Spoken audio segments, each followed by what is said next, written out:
আইসিটিতে বিচার প্রতিদিন টিভিতে দেখায়, তখনও বলে বিচার দৃশ্যমান হচ্ছে না। ফাজলামির তো একটা সীমা থাকা দরকার। কোনো ব্যক্তিকে অ্যাপ্রিসিয়েট না, কাজটাকে অ্যাপ্রিসিয়েট করতে হবে। পারিবারিক বিরোধের ক্ষেত্রে আপনাকে অবশ্যই প্রথমে লিগ্যাল এইডে যেতে হবে। 5 বছরের মধ্যে মামলার জট অন্তত 50% কমে যাবে।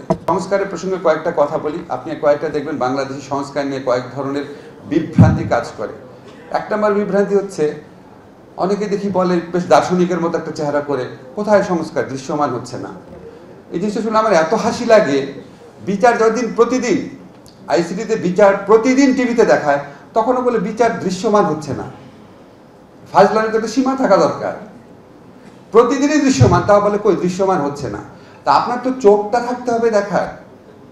তা আমাদের এখানে যেই সংস্কার হয়নি সেটা নিয়ে আপনার আকাঙ্ক্ষা থাকবে, অভিযোগ থাকবে, হাহাকার থাকবে। যেগুলি হয়েছে সেগুলিকে একটু কাইন্ডলি অ্যাপ্রিসিয়েট করেন, মানুষকে আশাবাদী করেন, মানুষকে জানান। আজকে যে রেজওয়ানা একটা কথা বললো যে ওই যে আপনার মামলা দায়ের করার ব্যাপারটা, তাকে ফোন করেছে, মামলাই তো দায়ের করতে হবে না। আমরা তো আইন করে দিয়েছি যে পারিবারিক আদালতে আপনার প্রথমে যাওয়ার প্রয়োজনই নাই। আজকে রেজওয়ানা যে ভরণ পোষণের সমস্যাটার কথা বললো, বিনা খরচে বিনা পয়সায় লিগ্যাল এইডে গিয়ে আপনি সেই সুবিধাটা পাবেন। লিগ্যাল এইড ম্যান্ডেটরি করা হয়েছে। পারিবারিক বিরোধের ক্ষেত্রে আপনাকে অবশ্যই প্রথমে লিগ্যাল এইডে যেতে হবে। লিগ্যাল এইডে একজন বিচারক ছিল, সেখানে আমরা 3 জন করে দিয়েছি। একজনের জায়গায় 3 জন থাকবে, 3 গুণ সামর্থ্য বৃদ্ধি পেয়েছে। লিগ্যাল এইডে যদি আপনি ডিসস্যাটিসফাইড হন, শুধুমাত্র তখন আপনি পারিবারিক আদালতে যাবেন। এত বড় যে একটা চেঞ্জ হয়েছে, এটা অবশ্যই একটা পজিটিভ ইম্প্যাক্ট রাখবে যদি আমরা সবাই এই চর্চাটা শুরু করি, সবাই জানাই।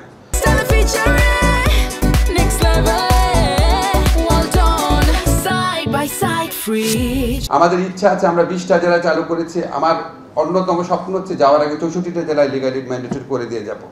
আমাদের হিসাব আছে লিগ্যাল এইড যখন আমরা এটাকে অধিদপ্তরে রূপান্তরিত করব, যখন এটা ফুলি ফাংশনাল হবে, বাংলাদেশে যত মামলা হয় তার অ্যাটলিস্ট 1/4 এমনকি 1/3 পর্যন্ত লিগ্যাল এইডের মাধ্যমে নিষ্পত্তি হবে।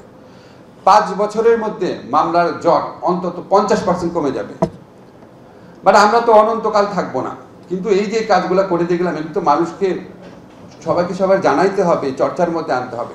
তো 1 নাম্বার আমাদের হচ্ছে, আমরা এগুলি দেখি না, আমরা কি নাই ওটা নিয়ে হাহাকার করি, এত অভিযোগ করতে পছন্দ করি, অ্যাপ্রিসিয়েট করতে পছন্দ করি না।